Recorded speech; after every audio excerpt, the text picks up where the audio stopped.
In a remote corner of North America, there's a town built for a world that doesn't really exist anymore.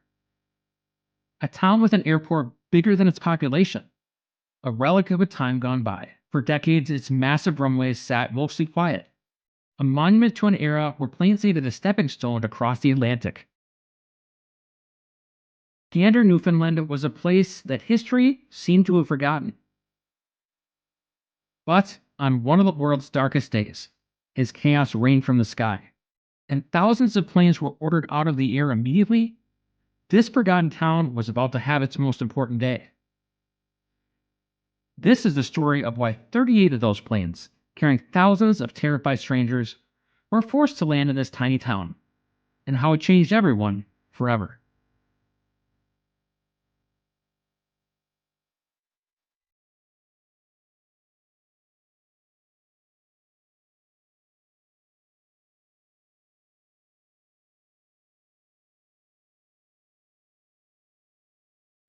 Welcome back to Aero Exploration. My name is Jim, and this is another installment of This Week in Aviation History. Now, to really understand what happened on the September day, you have to first understand Gander. Long before jumbo jets could cross oceans without second thought, Gander was a vital hub, proudly calling itself Crossroads of the world. When this airport opened in 1938, it was, for a time, the largest airport on the planet. Its location on the easternmost edge of North America made it a perfect refueling stop for transatlantic flights. During World War II, it was a critical staging point for Allied forces, and in the golden age of air travel that would follow, it welcomed everyone from world leaders to Hollywood stars. Fidel Castro was even photographed tobogganing during a stop. Gander wasn't just an airport. It was a bustling gateway between continents, right in the middle of the rugged Newfoundland wilderness. But technology does what it always does. It moves on. The jet age brought aircraft that could simply bypass Gander, flying directly between Europe and the major cities of North America. Slowly, the stream of planes just dwindled. The once bustling terminals of this airport grew quiet. Gander would remain a key air traffic control center for North America and crucial for emergency landings. Its glory days, however, felt like a distant memory. Life in Gander was good, defined by the close-knit bond of a small town, and the unique, rugged friendliness that the people of Newfoundland are known for. They would have no idea that this deep instinct for community and the town's oversized, semi-dormant airport were about to be tested in a way no one could have ever imagined. Much like the eastern coast of the United States, the morning of September 11th started as a clear, crisp day in Gander. In the NAV Canada Air Traffic Control Center, it was business as usual, a complex but routine ballet of guiding hundreds of flights across the ocean. Then, at 10:15 a.m. Gander time, the world broke. The first reports were just fragments of confusion. A plane had hit the World Trade Center in New York City. At first, it sounded like a horrible accident. But 18 minutes later, a second plane would hit the South Tower. The horrifying truth rippled across the globe. This was no accident. This was an attack. When a third plane crashed into the Pentagon, there was no doubt. In a command center in Virginia, the FAA was faced with a crisis that had no playbook, and the terrifying possibility of more hijacked planes in the air. They would make the decision never before made in aviation history. They ordered that over 4,500 aircraft flying over the United States land at the nearest airport, immediately. But for those not flying over the United States airspace, there is a different problem. The flights still over the Atlantic, too far to turn back, they had a different order. They couldn't enter American airspace, but they had to go somewhere. So Canada's Minister of Transportation quickly launched Operation Yellow Ribbon. Canadian airspace was closed to all regular traffic, but would open its arms to over 225 diverted international flights, carrying over 33,000 passengers. Operation Yellow Ribbon was a plan to get these planes on the ground safely and away from potential targets. And one of the busiest diversion hubs? Gander. With its long runways built during World War II for ferrying bombers, this airport became a lifeline. Back in the control center at Gander, the routine ballet of moving aircraft became organized chaos. Controllers would stare at their screens, which suddenly blinked with wall-to-wall airplanes, all headed directly for them. In total, 38 wide-body jets packed with souls from 95 different nations would land within hours. No playbook, no planning, only a small town's full-court response to a crisis. Meanwhile, mid-ocean, pilots were getting some bewildering news. American airspace was closed. They were being diverted, but to where? Many of them have never even heard of Gander. On board, the passengers were watching movies and completely unaware of the terror unfolding below. Then came a cryptic announcement. On American Airlines Flight 49, Captain Beverly Bass, the airline's first female captain, told her passengers that they were being diverted to Newfoundland due to a crisis in the United States. Confusion turned into quiet fear. Why Canada? The first flight lands at around 12:15 p.m. One by one, the giant planes descended. A Virgin Atlantic A340, a Lufthansa 747. For hours, they came in a steady stream, landing just minutes apart. The air traffic controllers, using a plan thankfully fresh in their minds from Y2K, guided them in calm and professionally. These controllers would orchestrate a complex puzzle of parking 38 massive jets on runways and taxiways that weren't designed to hold this many. By late afternoon, this airfield looked like a surreal parking lot. The 38 planes from all over the world sat silent on the ground. Inside these aircraft, their passengers and crew were now stranded in a town of 10,000 people. Now, mind you, at the time, these passengers have no idea why they're there or when they would be able to leave. So for the thousands of stranded travelers now known as the plane people, this ordeal was just beginning. They were stuck in their aluminum tubes, packed on this strange airfield. They would be there for hours, which stretched in some cases to full days, and they weren't allowed to leave the aircraft. In this crisis that we find ourselves in, security was a top priority, and no one knew if more threats were hidden among the passengers. Also keep in mind that this airport was no longer staffed to handle this many passengers.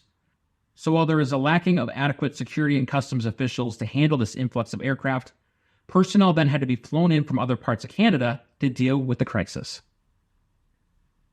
Inside these cabins, over time, confusion soared into fear as information trickled in from cockpit announcements and frantic phone calls.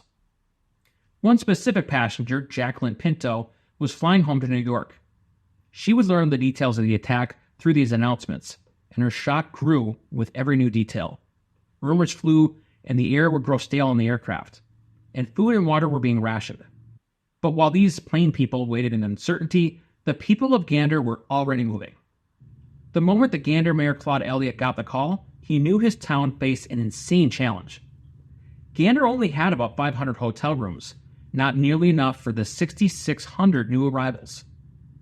He would declare a state of emergency and put the town's emergency plan into motion to help care for these stranded passengers. This would start with one big problem. How are we going to get all these passengers from the airport to places of shelter? At the time, the town school bus drivers were all on strike, and it could have been a disaster. But when the call came for help, the bus drivers didn't think twice. They dropped their picket signs, got in their buses, and drove to the airport, ready to work for free. It was the first of countless selfless acts to come. Their whole community mobilized. As Mayor Elliott put it, we never had to ask people to volunteer their time. They all came out and just said, "I'm here, willing to help." Town staff would call every church, school, and community hall, turning them into makeshift shelters. Students sent home from school came right back as volunteers to set up cots. Then the donations started pouring in. The townspeople collected any blankets, pillows, and clothing that they weren't using. They also took in so much food that they had to turn a local hockey rink into a giant walk-in refrigerator to store it all. Another thing you might not think of is all the prescriptions some of these people may have had. So pharmacists in the town worked around the clock filling prescriptions for people from dozens of countries, oftentimes for free. So after over a day trapped in his aircraft, the passengers were finally allowed off. They walked down the stairs, exhausted, scared, and bewildered. They fully expected to be met with stern-faced officials. But instead, they were met by the people of Gander. As some put it, Gander didn't see passengers. They saw guests. And Gander's population grows by 50% in a single afternoon. These passengers would then enter the terminal and find tables piled high with sandwiches, hot soup, and coffee, all served by smiling volunteers. Captain Bass remembers being handed a bag and told, "Take whatever food you want." It was at that moment that she realized they had landed somewhere special. Bass would go on to tell her passengers, "We may be stuck, but you're not stranded." The plane people were then bused to their temporary homes: schools, Salvation Army, community halls in Gander, and surrounding towns. The people of Gander would guide them into classrooms that had turned into dormitories, with mattresses on the floor, many covered with homemade quilts. As one passenger recalls, it may have smelled like a high school locker room, but they were as grateful as if it were a 5-star hotel. In those first few hours, an incredible connection was forged. The locals didn't see foreigners. They saw people who were scared and far from home. And they saw parents and children who needed help. Durham Flynn, the mayor of nearby Appleton, opened his own home to stranded passengers. And he wasn't the only one. Many residents in the area took complete strangers into their homes for a hot shower, clean clothes, and a real bed. This generosity was just the Newfoundland way. So as the days continued on, there was a strange mix of anxiety about the world outside, but an incredible warmth inside this Newfoundland bubble. The locals had provided more than just shelter. They would give tours of their community, organize concerts, and introduce the come-from-aways, as they were affectionately called, to their local culture. Now, taking care of the passengers and crew, that's one thing. But then there were the non-human passengers. The cargo holds of these aircraft contained 11 dogs, 9 cats, and 2 rare apes headed for the Columbus Zoo. Bonnie Harris from the local SPCA made her mission to care for them. After cutting through a lot of red tape, she and her team got access to the animals, setting up a shelter in one of the hangars. One of these apes later gave birth to a son that the zoo would name Gander, in honor of the town that sheltered them. For others, the kindness was intensely personal. When the townspeople learned a mother was desperately worried about her firefighter son in New York City, they set up a private room for her with a direct phone line so she could get news. The worst of humanity was being met by the absolute best of it. But finally, the news that they were waiting for finally came. U.S. airspace was starting to reopen, and the planes could leave. So as these passengers boarded buses back to the airport, the streets were lined with their new friends. There were tears, long hugs, and promises to stay in touch. The departing guests tried to show their gratitude, pressing money into their host's hands, but most refused it. Instead, they filled donation boxes. As these planes took off one by one, they left more than just memories. The passengers and crew of one flight pooled their money together and started a scholarship fund for Gander students. The initial donation of $1,500 has since grown to over $1 million, helping hundreds of local students. The nearby town of Appleton used $5,500 of its guest donations to build Peace Park, which now features a piece of steel from the World Trade Center. For years, this incredible story was a cherished local legend. But in 2011, on the 10th anniversary of the attacks, 2 Canadian writers visited Gander.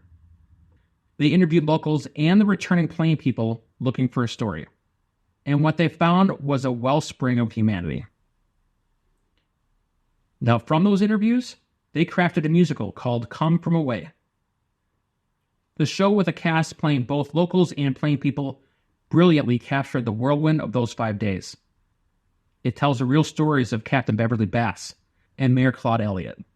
Elliott himself was amazed, saying, "I would have never thought you could make a musical out of sandwiches and a bowl of soup and a blanket." Come From Away became a global hit, winning awards on Broadway and around the world. It took this little-known story from a tiny town and shared it with millions. September 11, 2001 will always be remembered as a day of unimaginable tragedy and loss. A day that showed the worst humanity is capable of. But on a windswept island at the edge of the Atlantic, another story unfolded. This story showcased the very best of humanity. The people of Gander didn't have some master plan to handle a global crisis. They just had an instinct to help, to comfort, and to open their hearts and homes. The story of Gander is a powerful testament to the good of the world, and one that continues to inspire decades later. Thank you so much for joining me on this edition of This Week in Aviation History, right here on Aero Exploration. If this story moved you, please subscribe to our channel and share the video. And in the comments below, let us know, what did this story mean for you? Or do you have any other memories of kindness in these dark, tragic moments of September 11th? And finally, I hope that you'll take a minute today and remember all of those impacted by these terrible events of September 11th.